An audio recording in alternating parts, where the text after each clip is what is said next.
Hola, hoy vamos a entrevistar a Elena Seijo, una actriz mejor conocida por sus roles en Vis a Vis, en Elisa y Marcela y más recientemente en la serie de Antena 3 La Valla. Ahora, en cuanto se conecte, empezaremos y le preguntaremos un poco sobre su trayectoria actoral, sus proyectos más recientes que he ido mencionando, entre otras cosas.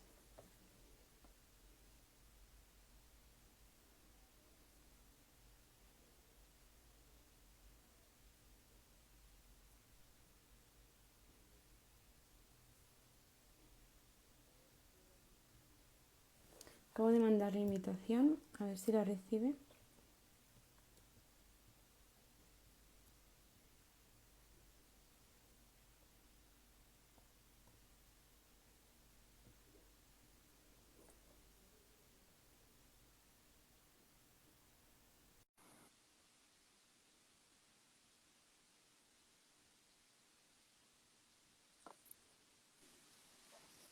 Hola, Hola, ¿me oyes aquí bien? estamos. Sí, ¿tú a mí?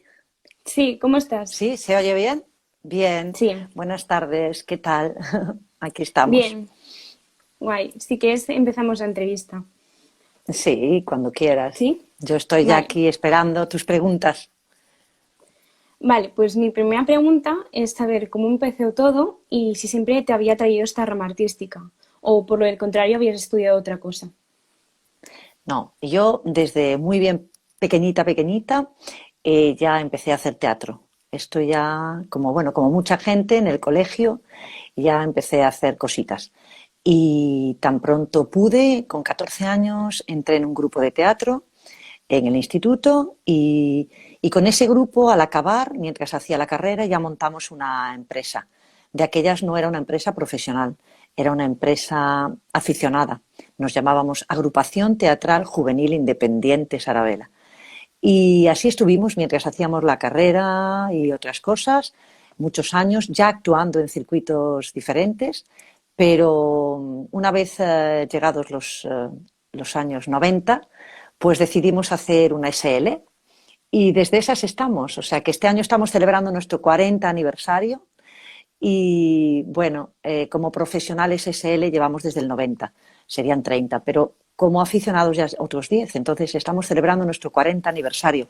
Tengo por aquí un libro de cuando celebramos el 25 aniversario. Esto fue cuando celebramos el 25 aniversario. A ver, Entonces sí, aquí hay fotitos pues de hace 20 años, ¿eh? Y cosas de hace mucho tiempo. Ah, ¿veis? Fotos de cuando... Esto es de cuando hice, por ejemplo, una versión de La vida es sueño, que llevé el premio a la mejor actriz aquí en Galicia. Y bueno, hay muchísimas otras montajes aquí, haciendo obras infantiles también. ¿con qué obra estrenasteis? Nosotros La... empezamos, ya te digo, hace 40 años. Uy, la primera obra que hice hace 40 años, Sí, espérate, yo creo que se llamaba Jaulas y era una creación colectiva nuestra en la que hacíamos distintos poemas y distintas escenas de distintos autores, pero bueno, luego con el tiempo fuimos haciendo escritura propia y distintos autores de muy distintas características, también obras infantiles, hmm, ¿vale? Bueno, una vida entera, aquí solo hay 25 años, ahora llevamos 40, así que imagínate. Y después, mucho más adelante, empezó lo que es mi trabajo en el audiovisual, ¿no? Eso empezó mucho más adelante. Empecé aquí en Galicia hace unos 30 años o así, haciendo pues las primeras series que se hacían aquí en la comunidad autónoma de Galicia y después ya pues di el salto un poquito a hacer cosas a nivel español y pues ahí nada. Si quieres ya me meto a las últimas cosas que he hecho o así, como quieras. bueno, antes quería preguntarte ¿en qué año empezaste a entrar en contacto con el audiovisual? Con el audiovisual empecé, pues mira, si hace unos 30 años y estamos en el 20, pues en el 90, 1900, ¿no? sí, por ahí. En el 90 empezamos a hacer la SL y yo debí de hacer la primera serie aquí en Galicia en el 93, 95, una cosa así. Sí. Mm. Llegó más tarde el salto a la televisión nacional. Eso fue un poquito después ya con Los Serrano. Hice un capítulo en Los Serrano y ahí empecé a hacer cositas en la televisión nacional. ¿Y más recientemente? Y ahora sí, ultimísimo que he hecho es, bueno, La Valla, que se está emitiendo tanto en Antena 3 como en Netflix.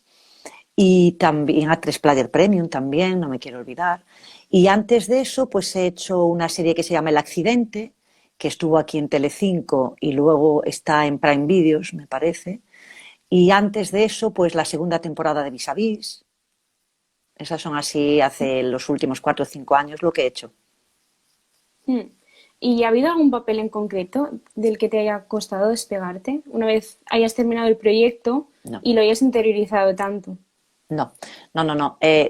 Yo, y aparte de que, bueno, quiero comentaros, aparte de todo esto, que yo doy clase de teatro en la universidad, es como una escuela de teatro aquí en el campus de Ourense, pertenece a la Universidad de Vigo, y, y ahí doy clase hace 20 años, ¿vale? Y como yo le digo a mis alumnos, eh, tenemos esta esquizofrenia del actor, ¿no? De ser un personaje, ser otra persona y ser nosotros mismos. Pero a mí me parece que es de recibo y de una mente clara y de una mente sana, una vez que sales del teatro o que sales de grabar, abandonar el personaje y dejarlo allí y no traerte a casa el personaje. Eso sería una cosa, me parece bastante grave, como si, por ejemplo, yo le dijera a mis alumnos o a mí misma, pues tienes que emborracharte para hacer de borracha o tienes que volverte loca para hacer de loca. O sea, ¿me entiendes? No, no estaría bien, no, no, no es correcto.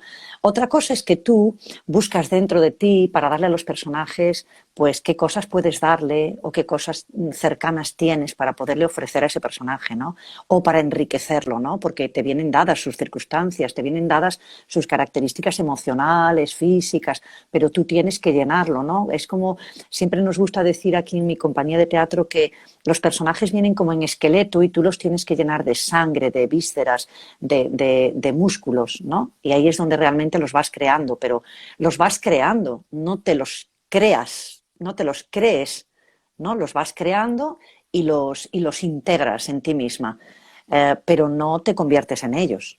El actor es una Mm. cosa y el personaje es otra. Me parece muy bonita esta manera de pensarlo.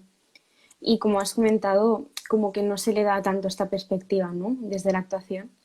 Ya. Em, Quería preguntarte también cómo sueles preparar tus personajes una vez recibes el guión, ya sea en teatro o en audiovisual.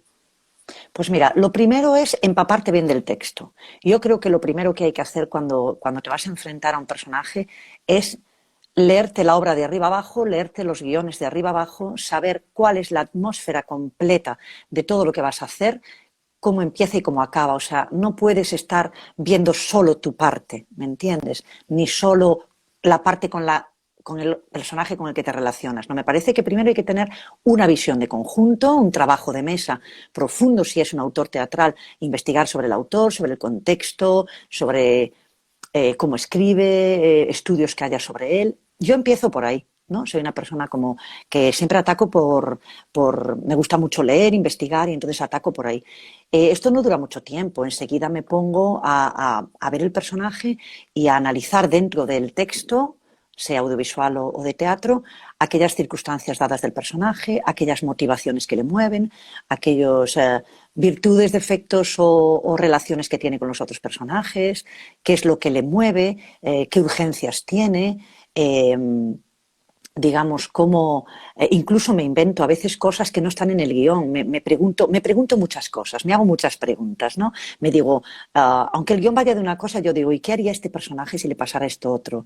¿O qué haría si viera esto otro? ¿O si hiciera esto otro? ¿No? O sea, como me pongo a mí misma como en el brete de ver qué haría, ¿no? Y eso hace que el personaje vaya creciendo conmigo, ¿no?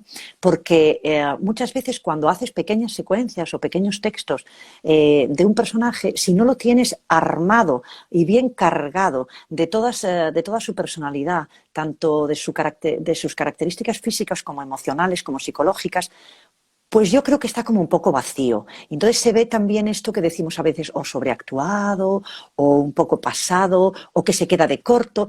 Me da la impresión de que si está cargado de todo esto que tú le has dado como si fuera una vida misma la que has vivido con él, desde el principio de sus días, pues yo creo que luego enseguida la escucha se activa y la palabra sale como más fluida y enseguida te relacionas con los otros personajes desde la verdad, desde un sitio más interno y más como le llamo yo como de verdad, ¿no? Pero porque está cargado de toda esa de todo eso que le has ido dando, ¿no? No es solo ver tu frase que dice cómo se relaciona, me lo estudio y ya está, sino que te tienes que crear la vida de ese personaje desde dónde ha nacido, cómo, ¿sabes? Yo, por ejemplo, en este personaje de Rosa que hago en La Valla, pues no se sabe nada de su vida en la serie, pero yo misma, yo sé dónde ha nacido, si ha tenido o no hijos, si tiene o no marido, dónde están, si están en el sector 1 o en el sector 2, o sea, todo eso está en mi ficha de personaje. Que luego no salga allí no quiere decir que Rosa no lo tenga. En cualquier momento y en cualquier secuencia yo reacciono con respecto también a todo eso que tengo dentro. No sé si me he explicado un poco. Sí. ¿Y qué es lo que más te ha enseñado tu profesión? Uf, es que yo creo, sinceramente, llevando como llevo desde pequeñita, pues me lo ha enseñado todo, cariño, como parece una canción. Pero es que, fíjate, me ha enseñado, vamos a nombrar cosas, ¿no? Cosas que me vienen así de primeras. Me ha enseñado a compartir, a hacer equipo, a hacer trabajo no en solitario, ¿no? Tanto en mi compañía de teatro con mis compañeros como en el audiovisual, yo siempre intento estar en equipo, o sea, escuchar todo lo que me rodea, atender a todos los que tengo cerca, sean del equipo artístico, como del equipo técnico, como ¿no? de la dirección, de todas partes. Hay que estar en equipo, en escucha, en los otros también, no estar solo en ti mismo, ¿no? En tu ombligo, no, hay que estar atentos a todo lo que hay alrededor y estar escuchando para empaparte bien. Me ha enseñado también el sacrificio, mucho el esfuerzo. Sobre todo la gente que hemos empezado en el teatro y que hemos construido país, como digo yo, que actuábamos en sitios que no eran ni teatros ni casas de cultura, que hemos actuado en naves, en bajos, en sitios con frío, pues me ha ayudado mucho a respetar el oficio y a dar las gracias por todo lo que tengo ahora, ¿no? A que todo haya mejorado, a que vayamos valorando este trabajo y este arte más, cada vez más, ¿no? Me ha enseñado empatía y solidaridad. Me ha enseñado todo eso porque cuando haces los personajes los tienes que defender. Si tú haces, por ejemplo, no es mi caso, ¿no? Pero Otelo, como yo les digo a mis alumnos, pues tú no tienes que pensar, uy, es que Otelo es muy celoso, a ver cómo trabajo los celos. No, no. Tú defenderás, según mi parecer, al personaje diciendo, yo no soy celoso. Es Desdémona, que es una puta que me ha puesto los cuernos. ¿Entiendes? El celoso no se dice de sí mismo celoso, ¿no? Él dice, yo no soy celoso. Es ella o él que son unos cabrones o unas cabronas que me hacen esto, ¿no? Entonces yo siempre digo que esto me ayuda a no juzgar tanto a los demás, a entender personajes y por lo tanto personas que no piensan como yo, porque cuando los tengo que hacer en teatro, en audiovisual, y no son como yo para nada, pues tengo que defenderlos, tengo que hacer como que encontrar sus motivaciones y sus verdades también, y por qué creen eso, ¿no? O sus enfermedades, o sus lo que sea, ¿no? Pero imagínate, me ha enseñado todo, me ha enseñado a creer en el ser humano, aunque a veces se me vaya otra vez la ilusión. Me ha enseñado a lo que te decía, el esfuerzo, ¿no? El madrugar, el que no te salgan funciones o el que no te salga el teatro, a resistir, la resiliencia, que no la resistencia, que también, pero la resiliencia, porque no solo resistimos, sino que nos hacemos más grandes, más fuertes cuando nos hundimos, volvemos a surgir como el ave fénix, ¿no? O sea, como más fuertes, ¿no? Y eso es la resiliencia, es decir, no hundirte y luego poder salir más fortalecido, ¿no? y qué sé yo, o sea, muchísimas más cosas, el amor, he encontrado familia también en esta profesión y bueno, no sé, por no enrollarme más. Y con tantos años de profesión, ¿ha habido alguna vez un reto al que has tenido que enfrentarte, ya sea en teatro, Muchas veces, sí, sí, sí, sí. más En esto que te hacia, enseñaba antes, sí, dime. perdón, no, sí, quizás era más hacia un ámbito más físico o más bien psicológico? De las dos cosas, me han pasado de las dos cosas. Es decir, he tenido que enfrentarme a retos, ya te digo, psicológicos que tienen que ver un poquito con la pregunta anterior, es decir, defender personajes que yo nunca defendería como persona, porque o tienen unas ideas que yo nunca compartiría ni comparto, y entonces tienes como que hacer un esfuerzo para defender este personaje, lo que te explicaba antes, como para meterte en su piel, en su carne, en su sangre, en sus vísceras, en sus sentimientos, en sus motivaciones y defender este personaje como si creyera realmente todas esas ideas y todo eso. Y eso es un reto increíble porque ¿qué pasa? Que cuando te enfrentas a él y lo consigues, luego sales muy fortalecido porque te da, por ejemplo, este no juzgar a los demás, ¿no? Decir, yo no soy quien para juzgar si esta persona es loca, no es loca, si es facha, si no es facha. O sea, siempre dentro de unos límites, ¿no? Con mi vida personal, pero por lo menos en el ámbito profesional, a no juzgarle y defenderlo, ¿no? Como si fuera lo mejor que te ha tocado. Y después retos físicos también, retos físicos de tener que subir, trepar, saltar, arrastrar cosas pesadas, pues todo eso también, cosas que me han obligado a estar en forma ahora con mis 58 y decir, madre mía, ahora que tengo una hernia, que tengo un no sé qué, que tengo una esguince cervical de cuando fuimos a actuar a no sé dónde y tuvimos un accidente, de que no sé cuánto, que ya llevas en el cuerpo, pues muchas brechas, pues también a veces las cosas físicas, tanto en audiovisual como, pero en teatro últimamente, hace un año me ha tocado una dura también me disparan, me caigo, antes de eso tengo que hacer una coreografía enorme y brutal, y bueno, o sea que muchas cosas. Y luego también retos, por ejemplo, de enfrentarte, pues lo que era la primera vez que me enfrenté, por ejemplo, a una obra de teatro en verso también, ¿no? Como La vida es sueño, pues todas estas cosas son retos De Calderón. que vas alcanzando, ¿no? Y que vas... Um, sí, porque aquí hicimos una versión, en vez de ser hombre, era mujer, yo era Segismunda. Mm. Y sí, después lo hizo Blanca Portillo, haciendo de mujer también, lo habíamos hecho nosotros aquí hace muchos años. Y quiero decirte con esto que el actor está casi siempre retándose. Eso ya te lo digo. Si el actor que se conforma, yo le digo a mis alumnos, el actor que cree que ha tocado techo, que se conforma, madre mía, mal vamos. Para mí mal vamos.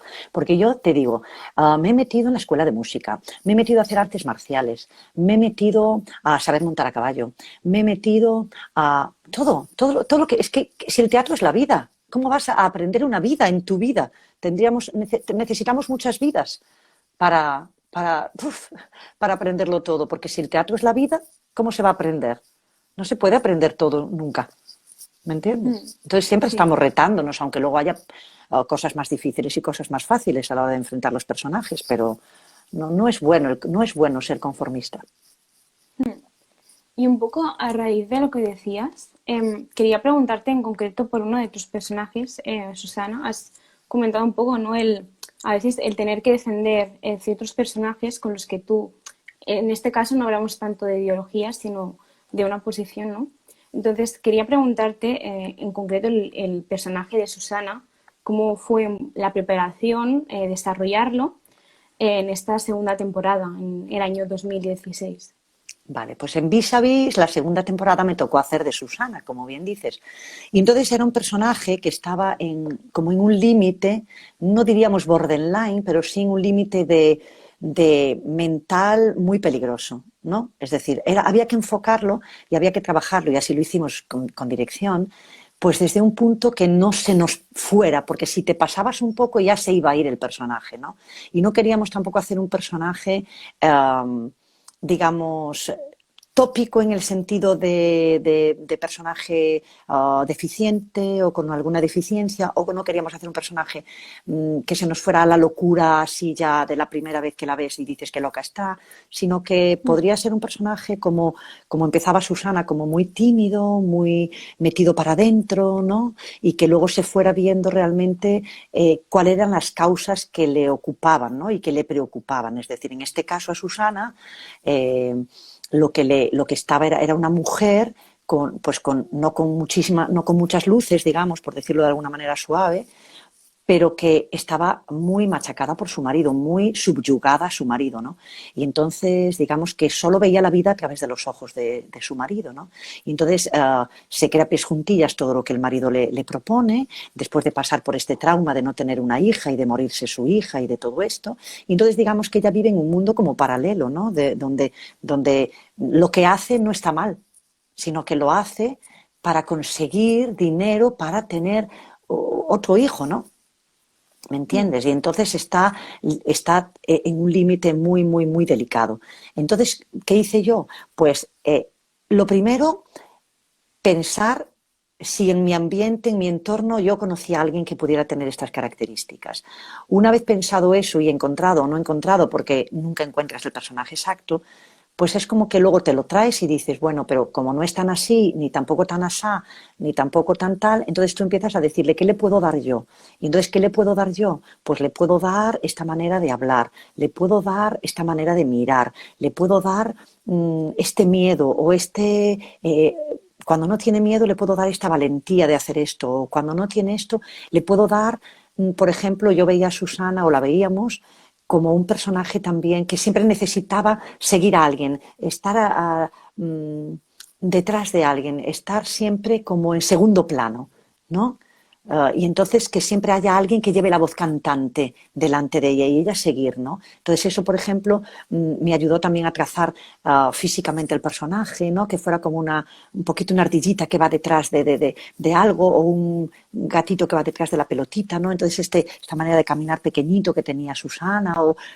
Entonces le voy dando rasgos tanto físicos como mentales y como emocionales. Y sobre todo los emocionales te dan una forma de mirar y una forma de hablar, ¿no? Porque si tú solo dices, es tímido, te encoges de hombros, te metes para adentro, pero eso no te da una forma de mirar. En cambio, cuando dices, ¿por qué es tímida? ¿Qué es lo que le pasa? ¿Por qué necesita seguir siempre a otra persona? Entonces eso te va empezando a llenar esa mente, ¿vale? Y empiezas a pensar como Susana más que a pensar como la actriz Elena Seijo. Empiezas a pensar como el personaje. Y al pensar como el personaje, tus gestos cambian sin querer. A veces es sin querer.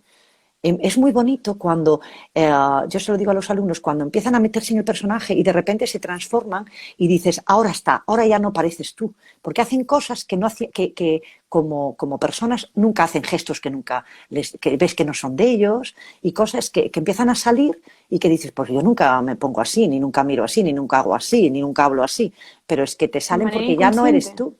tú, ya sí, ya piensas, porque te metes en el personaje y ya al irte metiendo a través de la técnica, ¿no? Después un poco también del trabajo y aparte del trabajo de lo textual y aparte de lo textual de lo emocional y aparte de lo emocional de las motivaciones y todo esto que te voy nombrando tantas veces, pues llega un momento en que piensas como el personaje y te mueves como el personaje y eres el personaje. Entonces ahí es donde empieza la verdad, ¿no? Aunque todo eso lo tengas que dejar ahí aparcado cuando te vas.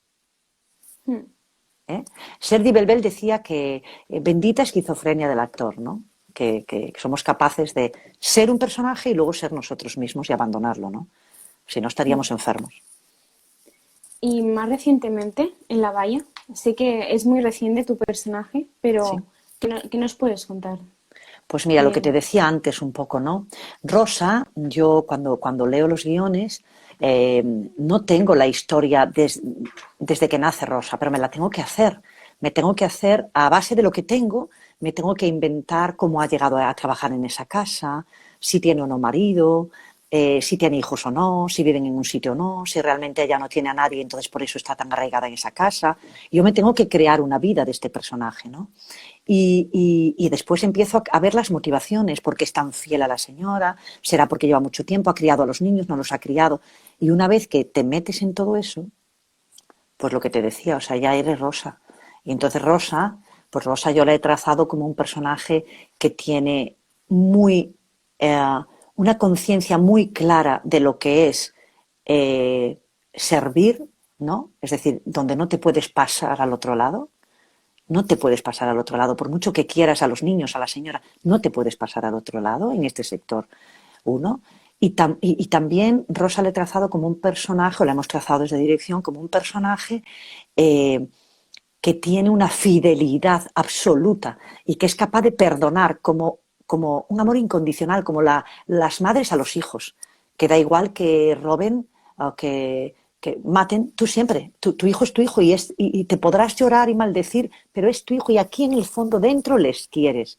Y entonces Rosa quiere a esta familia, la quiere y va a perdonar muchas cosas que en otro sitio fuera de ahí no perdonaría.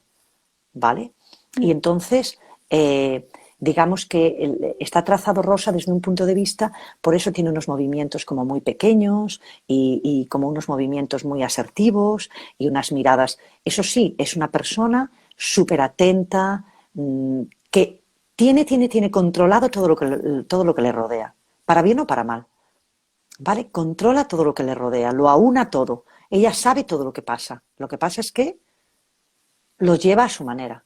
Pero ella está como, ¿sabes? Entonces he intentado, tanto en las maneras de caminar, en las maneras de mover las manos, en las maneras de mirar, en la manera de atender al otro, de cómo escucha, pues trazar un poco esto, ¿no? Que se vea que es un personaje que controla todo lo que le rodea, que es muy fiel, que es muy ah, eh, sabedora de lo que significa estar en su puesto, ¿no? Y luego, bueno, sin resvelar nada para hacer spoiler, pues veremos también su lado más emotivo, más humano, que a veces lo tiene lo tiene un poco en frío, ¿no? Lo tiene en frío por eso que sabe de cómo se tiene que comportar a la hora de ser la ama de llaves, ¿no? De servir, pero va a tomar sus decisiones emotivas y emocionales a la hora de, de irse hacia un lado o hacia el otro, ¿no? Aunque siempre va a estar fiel a sus principios y a sus querencias. Mm. ¿Y cómo surge esta doble vertiente con la docencia? Porque Pues mira, iniciaste desde muy al sí, inicio, mucho. ¿no? Mira, Desde el nosotros 90. llevamos 40 años y en el 90 hicimos la SL y poquito después ya empezamos a dar clase. Llevamos 20 años, 20 y pico años dando clase. Al principio solo dábamos clase como una actividad extraescolar porque aparte de nuestras carreras actorales en la compañía, pues uno es filólogo, yo soy pedagoga, tenemos otra también pedagoga, otra también hizo periodismo, porque antes no se veía bien hacer solo arte dramático, ¿sabes? Y entonces en nuestras casas teníamos que demostrar que no hacíamos arte dramático, que no estudiábamos teatro por no estudiar. Entonces, pues ya te digo, en mis compañeros de empresa, de compañía teatral, todos tenemos muchos estudios. Yo, por ejemplo, soy pedagoga también. Y entonces, ¿qué pasa? Que una vez que son como tus hobbies y tus pasiones, ¿no? La gente no tenemos solo una pasión, ¿no? Y entonces esa parte pedagógica a mí y a mis compañeros nos ha llevado a siempre a dirigir grupos de mayores, grupos de niños, grupos de adolescentes. Y luego fuimos haciendo este proyecto y lo presentamos. Al principio, ya te digo, lo llevábamos en la universidad como una actividad extraescolar, pero poco a poco presentamos un plan teórico también y conseguimos que la universidad concediera créditos a los alumnos y bueno, fuera considerado como lo que se llaman créditos de libre elección, ¿no? Y es como una asignatura, ¿no? Y hay primero, segundo, tercero y la especialidad de teatro infantil. Y entonces los alumnos van consiguiendo cada año sus créditos como si hicieran una asignatura de informática o derecho, ¿entiendes? O sea, tienen cada cuatrimestre, tienen sus créditos. Y bueno, tenemos alumnos ya profesionales trabajando en muchísimas cosas profesionales, en todas las ramas, tanto en ramas actorales como en ramas de técnicos, como en ramas de vestuario, de maquillaje, de utillería. Tenemos por el mundo a la gente trabajando en todos los lados. Y, Y bueno, también tenemos muchos docentes, gente que ha pasado por nosotros y ahora es docente y que siempre nos agradecen y dicen que están agradecidísimos porque les ayudó muchísimo para saber dar las clases después, y gente que se ha presentado, gente de derecho que se ha presentado a las oposiciones y que tenía miedo escénico y que lo ha superado gracias a, pues a este trabajo de comunicación no verbal. Y bueno, y ya te digo, hicimos este proyecto en la universidad y ahí llevamos 20 años o 20 y pico dando clases en distintos niveles y montando 3 festivales, montamos también desde la empresa. Montamos un festival de teatro infantil en diciembre, de teatro profesional infantil. Hacemos también y organizamos la MITEU, que es la muestra de teatro internacional universitaria también, que hace 25 años también. Pues ves, si hace 25 años, hace más de 20 que damos clase, efectivamente. Porque empezamos al segundo año de dar clase, empezamos a montar la muestra y tiene 25 años, o sea que... Y también hacemos un festival internacional de teatro aquí en Ourense, que se llama Fito, que acaba de ser ahora en octubre, que esta es la 12 edición, acaba de ser. Entonces también hacemos eso también, o sea, somos actores, actuamos, producimos, tenemos la vertiente de la producción, de la docencia y de la organización de festivales. Y luego cada uno individualmente pues hace sus series, sus películas y sus cosas. Cuando estás a una cosa no estás a la otra, eso está claro, ¿no? Yo, por ejemplo, ahora mismo estoy dando clase y si en enero empiezo a grabar, pues dejo las clases y las da una compañera. Y así, como somos varios, pues nos podemos turnar, ¿no? Y como ya el proyecto está muy claro, muy avanzado, lo único que cambian es las obras que elegimos o los proyectos a nivel coreográfico que elegimos para hacer con los alumnos o qué escenas vamos a mezclar para hacerlas en el segundo nivel o tal, pues nos podemos intercambiar las clases unos a otros, ¿no? Son muchos años. ¿Y cuál es, digamos, la mayor mentira que hayas leído en cuanto a actuación, teatro? Que haya Algo leído. leído, mentira en el sentido de estereotipos que se cogen y luego son el contrario. O Pues cosas que ahora se den por mismo hecho. no sé decirte qué obra o qué cosa, pero a veces lees cosas que, bueno, como mujer, cuando las lees dices, pero por favor, o sea, es que estamos en el siglo XXI, no puede ser que se siga escribiendo sobre la mujer pues, ¿no? de esta manera. O sea, no es que sean mentiras, pero que alucinas un poco con las características que se le pueden dar por supuestas a una mujer y cuáles no, ¿no? ¿Sabes lo que te quiero decir? Ya no hablo ni siquiera Sí. de profesiones, ya no hablo de profesiones, no hablo de que, ay, que no pueda ser minera o camionera o lo que sea, ¿no? Que esto ya está como un poco pasado. Pero son otras micromachismos que podríamos decir, que están como más ahí subliminales, Sí. ¿no? Que a veces cuando los lees dices, aquí se le escapó, ¿no? Aquí se ha pasado, aquí se le ve un poquito el plumero, ¿no? Y por ahí sí que a veces veo cosas que digo, es difícil, yo lo reconozco. Incluso en uno mismo a veces te das cuenta que te ves en situaciones, en cosas que dices, uy, esto cómo se ve la educación que he tenido y todo, y que tú misma te vas reeducando y enseñando a ti misma para no volver o a tus hijos, ¿no? Yo tengo una hija de 23 años y a veces digo, bueno, ya me acabo de ver haciendo o diciendo algo que he dicho que no iba a hacer nunca, o haciendo o diciendo algo que veo que no está bien para criar a una hija, ¿no? Como yo pienso que debe ser, libre ¿no? Y con un pensamiento crítico, y te ves a ti mismo. O sea, que imagínate pues a los autores o autoras, ¿no? Pero bueno, que sí que a veces encuentras, no mentiras, pero sí esas cosas que dices, bueno, me gustaría que fueran de otra manera, ¿no? Lo que comentabas ahora un poco también lo que dicen, ¿no? De la mochila que cargamos de prejuicios, ¿no? Con todo el Exacto. contexto. Puf, es que, madre mía, es que por eso te digo que yo estoy haciendo una lucha personal por no juzgar. Eso fue en el 2020, lo tengo escrito en mis cosas, digo, no dejar de fumar, que ya lo hice hace 15 años, sino no juzgar, porque claro, si tú misma en la mochila llevas muchísimos prejuicios y muchísimas cosas, ¿cómo vas a ser capaz de juzgar a nadie, ¿no? Es decir, a veces juzgamos a una persona y luego te das cuenta de que tú tampoco eres ni tan honesto, ni tan feminista, ni tan, qué sé yo, esas etiquetas que nos ponemos, ¿no? Pero Sí. que todos tenemos ahí una mochila cargadita que, bueno, es nuestra lucha en el día a día irnos quitando, más que poniendo, irnos quitando. Sí, sí.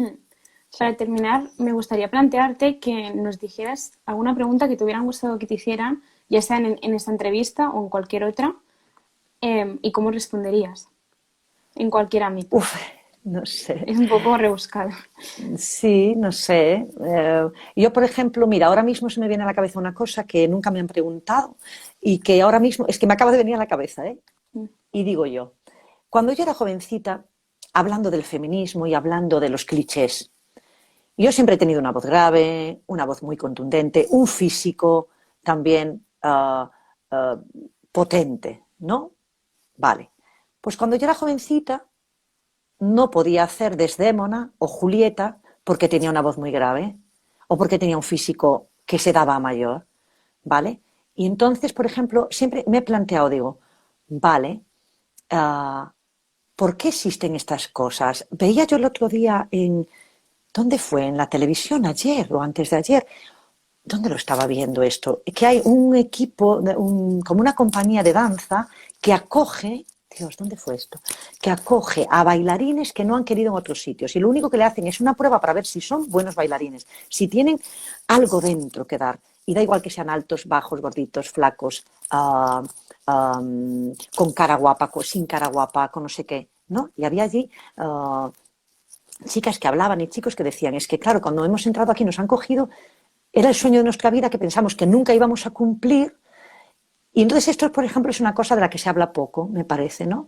De cómo los actores, las actrices, los bailarines, ¿no?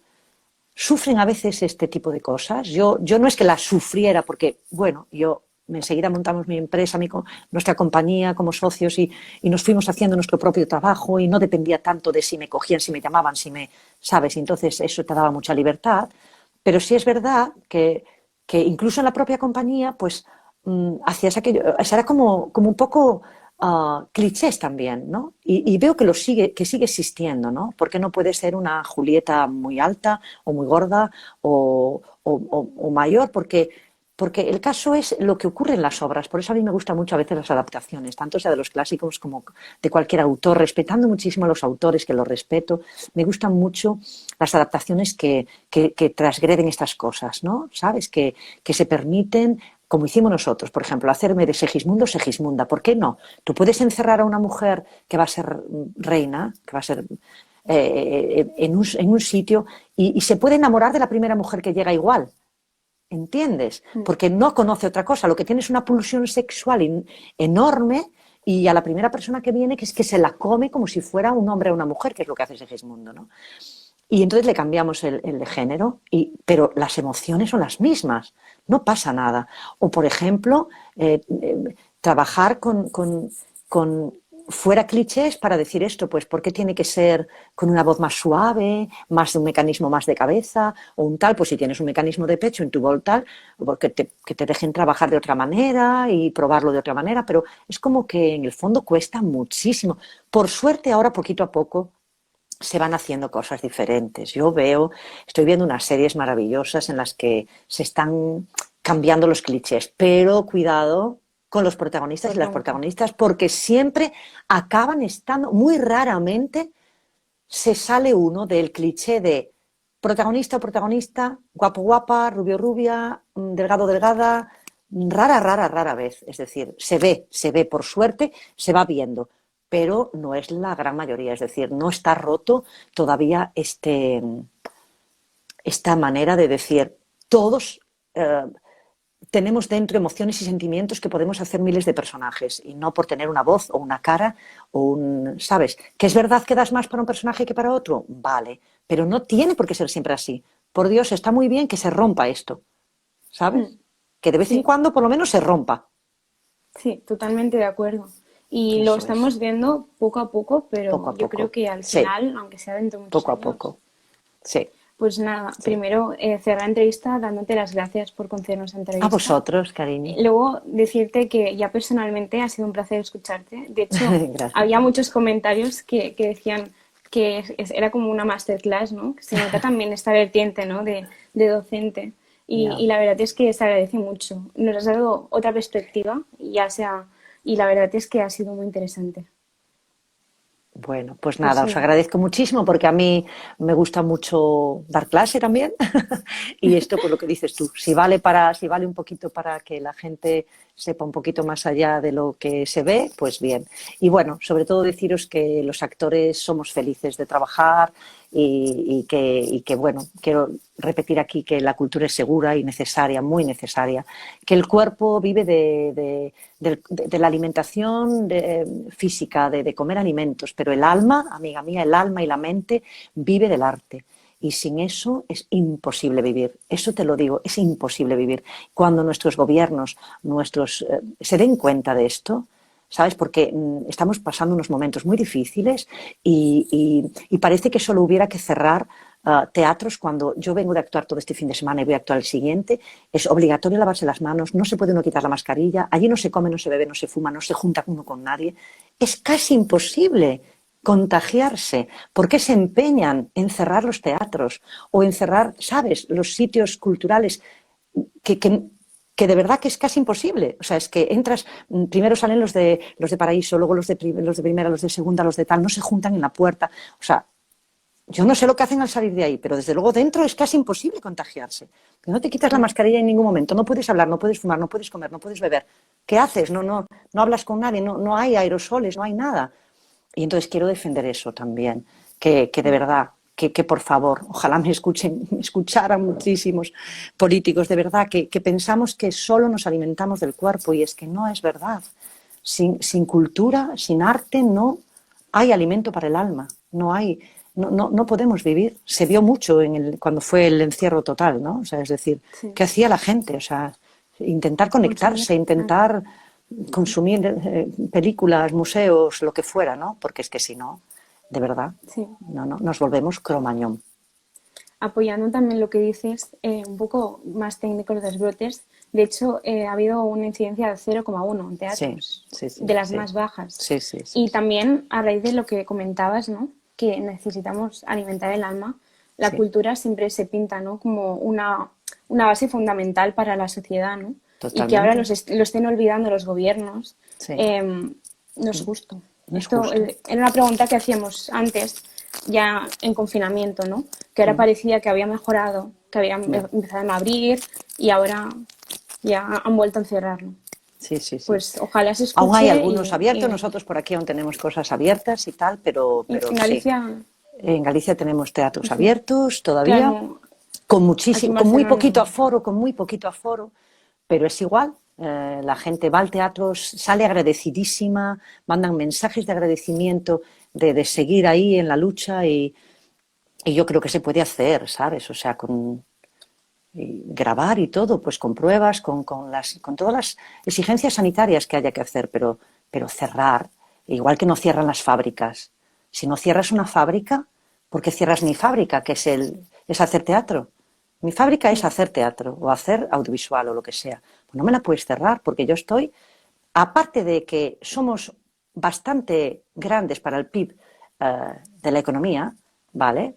Del Producto Interior Bruto, Sí. pues también, aparte, es nuestro derecho también, ¿sabes? O sea, ponme las cribas que quieras, el aforo que quieras, las exigencias que quieras, que me lave, que no me lave, que me ponga 7 mascarillas, lo que quieras, pero no puedes coartarme mi trabajo, Totalmente de acuerdo. ¿vale? Pues nada, cerrar con este mensaje que ojalá, que de verdad, que ojalá se escuche y que es muy importante. Pues Vale, aquí estoy pues para lo que así. queráis y para cuando queráis y con otro tipo de entrevistas si queréis, más pedagógicas o más actorales o más teatrales o más audiovisuales o más lo que queráis. Vale, pues me lo apunto. Un placer. Apúntatelo. Adiós. Chao, cariño. Chao. Chao, chao.